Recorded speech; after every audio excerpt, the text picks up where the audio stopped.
आप बिल्कुल सही कह रहे हैं। जो महिलाओं का फैक्टर है, अगर बिहार में एमवाई में अगर जो एक टाइम था ना, या अभी भी कहें कि जो माई फैक्टर है, उसमें जो एम फैक्टर है वो भले मुस्लिम फैक्टर है आरजेडी के लिए, लेकिन जेडीयू या यूं कहें कि एनडीए के लिए एम फैक्टर और महिला फैक्टर है, जो कि एक तरीके से विनिंग फैक्टर साबित हो रहा है चुनाव दर चुनाव दर चुनाव। और ये बार बार हम देख रहे हैं, जैसा कि अभी अनंत विजय कह भी रहे थे, कि ये कोई पहली बार नहीं है। और नीतीश कुमार की ये सालों की मेहनत है, 20-25 सालों में उन्होंने इस वोट बैंक को न सिर्फ खड़ा किया, मजबूत किया, बल्कि उनको वो एक तरीके से आत्मसम्मान और वो शक्ति दी है, जिसकी वजह से आज वो एक सेपरेट कंस्टिट्यूएंसी के तौर पे अपने आप को उसने स्थापित किया है। और महिलाएं निश्चित रूप से बहुत गेम चेंजर साबित हो रही हैं। उनकी कहानियां हिंदुस्तान में बहुत सारी महिलाओं को प्रेरित करेंगी, इसमें भी कोई दो मत नहीं है। और इसका बड़ा श्रेय नीतीश कुमार को जाता है और इसका फायदा चुनाव में भी दिख रहा है। तो हमने अभी तक आपको आंकड़े दिखाए,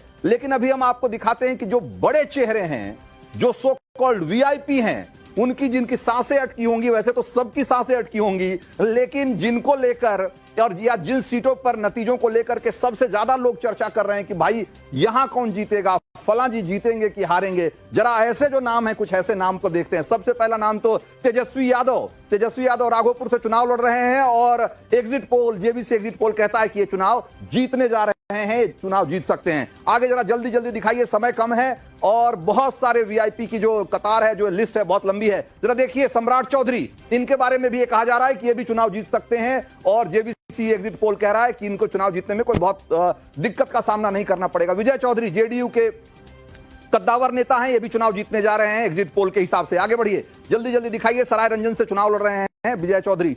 इसके मोकामा, जो कि कहा जाए तो ये इस बार चुनाव में सबसे ज्यादा जिस सीट की चर्चा और जिस नेता की चर्चा हो रही थी, वो यही अनंत सिंह है। अनंत सिंह मोकामा से चुनाव लड़ रहे थे और वो चुनाव जीतने जा रहे हैं, तमाम सवालों के बावजूद, तमाम हो हल्ला हंगामे के बावजूद।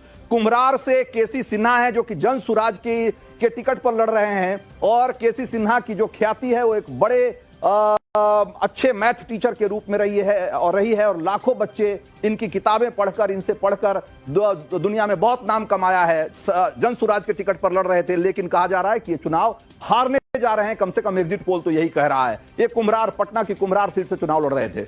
चलिए आगे दिखाइए। इसके अलावा तेज प्रताप यादव, जरा देखिए, तेज प्रताप यादव जो कि अपनी पार्टी से चुनाव लड़ रहे थे, इन्होंने अपनी पार्टी बनाई है जेजेडी, और उसमें एक कहा जा रहा है कि इनका तय नहीं है कि जीतेंगे कि हारेंगे, लेकिन फिलहाल जो आंकड़े आए हैं उसके हिसाब से लग रहा है कि ये आगे रहें। अभी इनको एक बढ़त हासिल है, इसी तरीके से जरा विजय सिन्हा, जो कि डिप्टी सीएम है, और आपने देखा था कि फर्स्ट फेज के चुनाव के दौरान बड़ी तू मैं हो गई थी इनकी और काफी चर्चा में थे उस दिन। ये कहा जा रहा है कि लखीसराय से जो चुनाव लड़ रहे थे उसमें इनको जीत मिलने जा रही है, एक कमोबेश तय है, कम से कम एग्जिट पोल के हिसाब से।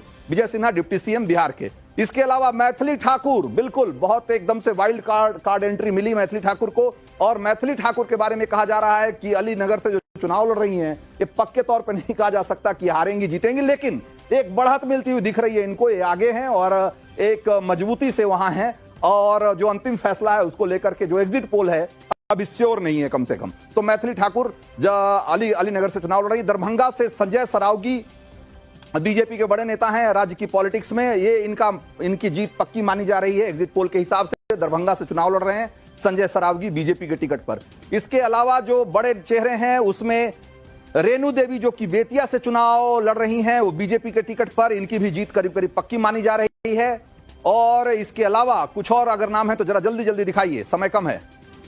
तो अगर देखा जाए तो आरजेडी से रीतलाल यादव, जो कि दानापुर से चुनाव लड़ रहे हैं, और बाहुबली की छवि रखने वाले रीतलाल यादव, और इनके बारे में कहा जाता है कि भाई दानापुर में एक तरीके से समानांतर सरकार चलाने वालों में से हैं, और ये भी चुनाव में कोई अच्छा नहीं कर रहे हैं, ये पीछे हैं। हालांकि ये पक्के तौर पे नहीं कहा जा सकता कि हारेंगे कि जीतेंगे, लेकिन फिलहाल स्थिति अच्छी नहीं दिख रही है रीतलाल यादव की। तो ये हो गए कुछ बड़े कैंडिडेट के बारे में हम आपको बता रहे हैं। और जरा छपरा से देखिए, जो आरजेडी के टिकट पर खेसारी लाल यादव, भोजपुरी के सुपरस्टार माने जाते हैं, ये इनके बारे में सबसे चौंकाने वाली बात जो है वो ये है कि ये कहा जा रहा है कि ये चुनाव हार रहे हैं, जबकि ज्यादातर लोग ये मानते हैं, या जो अमूमन आप बात करेंगे तो कहेंगे कि छपरा से तो खेसारी लाल यादव का जीतना तय है, लेकिन जो एग्जिट पोल है वो कह रहा है कि नहीं, छपरा से चुनाव हार जाएंगे या हार सकते हैं खेसारी लाल यादव, अपनी तमाम प्रसिद्धि के बावजूद। तो ये अभी हमने आपको दिखाया जो अभी तक जो बड़े चेहरे हैं वो उनके बारे में एग्जिट पोल हमारा क्या कहता है। हमारे कुछ और सहयोगी हमारे साथ हैं, राकेश पांडे हमारे साथ हैं। विद्यानाथ झा और राकेश पांडे बहुत लंबे समय तक बिहार चुनाव के दौरान अलग अलग जिलों में घूमते रहे, शोज करते रहे, ग्राउंड रिपोर्ट करते रहे। एक बार राकेश पांडे के पास चलते हैं। राकेश, ये जो आंकड़े हमने दिखाए और ये जो हमने कुछ चेहरे दिखाए, इनको देखने के बाद और आपका जो तजुर्बा रहा घूमने के बाद, कैसे दोनों को मिलाते हैं, कैसे कोलेट करते हैं दोनों को?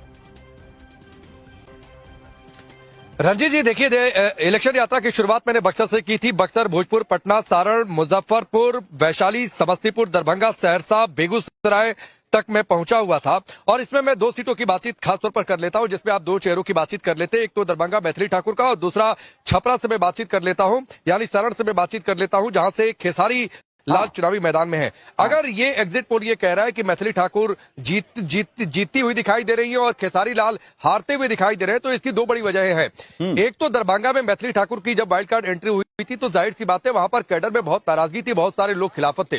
तो दूसरी पार्टियों को यह सीखना चाहिए कि वहां की नाराजगी को कैसे मैनेज किया गया, कैसे सबको संतुष्ट किया गया। खुद बीजेपी की टॉप लीडरशिप ने लोगों से बातचीत की और कहा कि नहीं, आप लोग मैथिली ठाकुर को सपोर्ट करिए, और वो कैडर उनके साथ जाकर खड़ा हुआ। खेसारी लाल के साथ आप देखिए, खेसारी लाल यादव के बारे में क्या कहेंगे? समय कम है इसलिए मैं जल्दी पूछ रहा हूं आपसे। हाँ, मैं उसी पर आ रहा था, क्योंकि बीजेपी के अंदर कई सारे डिस्प्यूट थे। बीजेपी ने उन डिस्प्यूट के बाद भी अगर खेसारी लाल हारते हुए दिख रहे हैं तो फिर ये सोचना चाहिए आरजेडी को और खेसारी लाल को खुद सोचना चाहिए, क्योंकि राखी गुप्ता बहुत समय से और पार्टी पर उन्होंने बहुत खर्चा भी किया, वो निर्दलीय चुनावी मैदान में उतर गई। इसलिए मैं कह रहा हूं कि अगर खेसारी लाल हारते हुए दिखाई दे रहे हैं तो निश्चित तौर पर आरजेडी के लिए आत्मचिंतन का बहुत बड़ी वजह हो सकती है कि खेसारी लाल यादव जैसे इतना स्टार वैल्यू और सो कॉल्ड उनका गढ़ है, उसके बावजूद अगर चुनाव हार रहे हैं तो क्यों हार रहे हैं? बिल्कुल सही कहा आपने। अब जरा समय की कमी है, इसलिए जल्दी में आपको दिखाते हैं। तो हमने जेवीसी एग्जिट पोल के नतीजे आपको दिखाए थे, जरा पोल भी दिखाते हैं आपको कि जो बाकी एग्जिट पोल्स हैं वो क्या कह रहे हैं बिहार चुनाव को लेकर के। जरा देखिए, पीपल्स इनसाइट करके एक जो सर्वे एजेंसी है वो कह रही है कि एनडीए को 133 से 148 सीटें, यानी कि अभी बहुमत दे रही है। महागठबंधन को 87 से 102 सीटें, जेएसपी को अगेन 2 सीटें दे रही है। मतलब जेएसपी में अगर आप देखेंगे तो किसी भी सर्वे एजेंसी ने उनको 2 से ज्यादा सीटें नहीं दी है। तो एक बात को लेकर के कंसेंसस है, अदर्स भी कमोबेश एक ही रेंज में है। और अगर देखा जाए तो सारे जो एग्जिट पोल हैं वो कमोबेश आपको एक रेंज में दिखेंगे। पीपल्स इनसाइट 133 से 148 एनडीए को, जेवीसी पोल है हमारा, हमने 135 से 150, मेट्राइज का पोल कहता है 147 से 100। तो आप देखिए, तो अगर देखेंगे तो कमोबेश जो आंकड़े हैं वो यही कहते हैं कि इस बार नीतीश कुमार की सरकार बनने से कोई रोक नहीं सकता है। हमारे पास समय की कमी है और मुझे दीजिए इजाजत। ब्रेक के उस पार देखिए नवभारत का एजेंडा।